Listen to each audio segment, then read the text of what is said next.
Severe weather across Jamaica. This is Undiluted News. Mikey Bones reporting.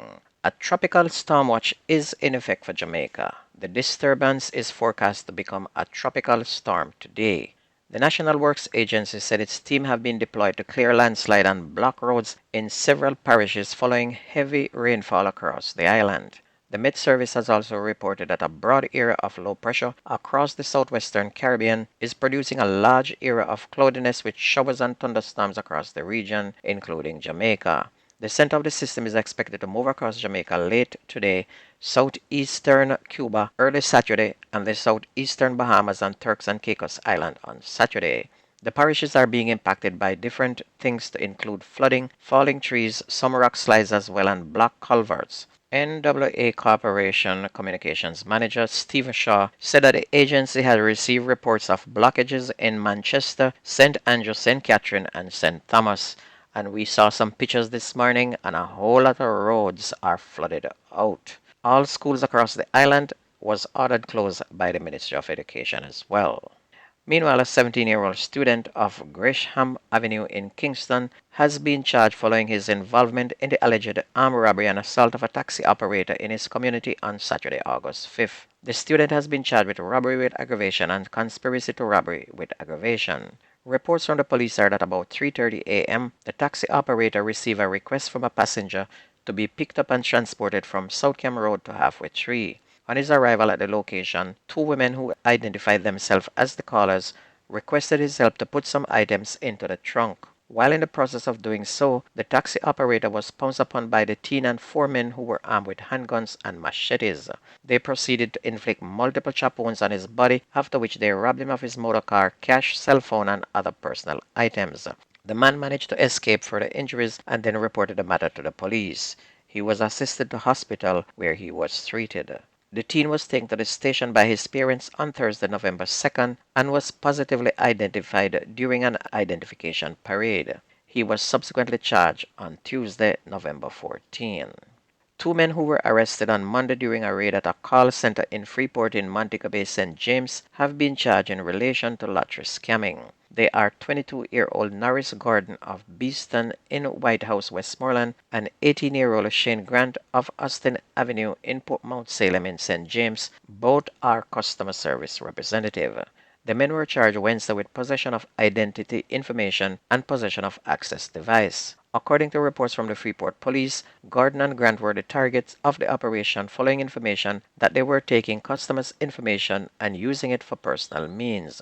They were accosted and an on-site analysis done on their cell phone. Files with identity and banking information and numerous overseas calls on the Text Now app was reportedly observed on their device. Mayor of Kingston, Delroy Williams, said that the Kingston and St. Andrew Municipal Corporation is insisting that Alice Waugh, the vendor at the center of the Crab Circle debacle, will not be returning to the popular seafood spot. Mayor Williams says following the guidance of the Health Department, Ms. Waugh is barred from conducting business at Crab Circle following the viral video which showed her carrying out an unsanitary act in a bucket while serving crabs to customers. She was videotaped by another vendor doing a call of nature right in the stall, which went viral on social media.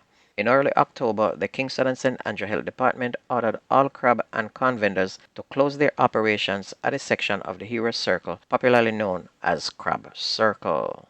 The Clarendon police have detained several men for questioning in connection with the recent flare-up of gang violence in the parish. Several people have been killed in the violence over the last week. A 48-hour curfew was also imposed Wednesday in Lionel Town, and the curfew ends this evening at 6 p.m. Superintendent Carlos Russell, head of the Clarendon Police, said that the police are seeking to prevent reprisals. Meanwhile, the Westmoreland Police have launched a search for hoodlums who attacked a family at their home in Mount Eagle District on Tuesday. The family, including a 5-year-old child, escaped injury after the gunmen opened fire on the one-room dwelling. The police report that about 11:50, a couple and their young daughter were at home asleep when they heard banging on the door. 3 armed men who invaded the yard then opened fire, forcing the family to take evasive action. The men escaped in a waiting motor car. The police have not established a motive for that gun attack. And this next story is as vicious as any story out of the island can get. Nelia Dennis will have to wait until next month for the continuation of a court case against an ex-lover who allegedly stabbed her more than 30 times and left her to die. Kurt God Griffiths appeared before the Anota Bay Parish Court on Tuesday, but his case was put off until December 12. A large crowd gathered outside the courthouse, and those converged were just as eager as Miss Dennis to hear the latest update. Griffiths, who is represented by attorney Derek Thompson, is accused of stabbing his former lover in a jealous rage in November of 2021. And it all began, she said, when her ex-lover came to her yard to have a conversation about their child. After seeing her talking with a man friend, Dennis said he used a knife to stab her repeatedly, 30 times. She remained outside all night until relatives found her the next day. She lost her left eye, hearing in her left ear, and sense of smell in her left nostril. Her left hand and leg were also affected. And this is as vicious as anything can get. A man stabbing a woman 30 times for talking to another man. Absolutely crazy. On to sports. Due to the heavy rain and expected storm, all football games have been postponed. There's going to be no Premier League game, no schoolboy games. And in the meantime, Jamaica's Reggae Boys, their clash with Canada tonight in the CONCACAF Nations League quarterfinals, will also not be expected to be played. The return game, which is scheduled to be played on Tuesday in Canada, however, is still on. So now we move on to track and field. Elaine Thompson-Herah's management has officially announced the separation between the athlete and her coach, Shaniki Osborne, a mere 8 months before her bid to defend her sprint title at the 2024 Olympic Games in Paris. The reigning 100 and 200 meters Olympic champions management attributed the split to a breakdown in negotiations, asserting that Osborne's demands were deemed extremely excessive. The brother want too much money. In a release statement, Thompson-Herah's management criticized Osborne's proposed coaching package, describing it as extremely excessive and without any flexibility to negotiate. She had no choice but to seek the service of another coach.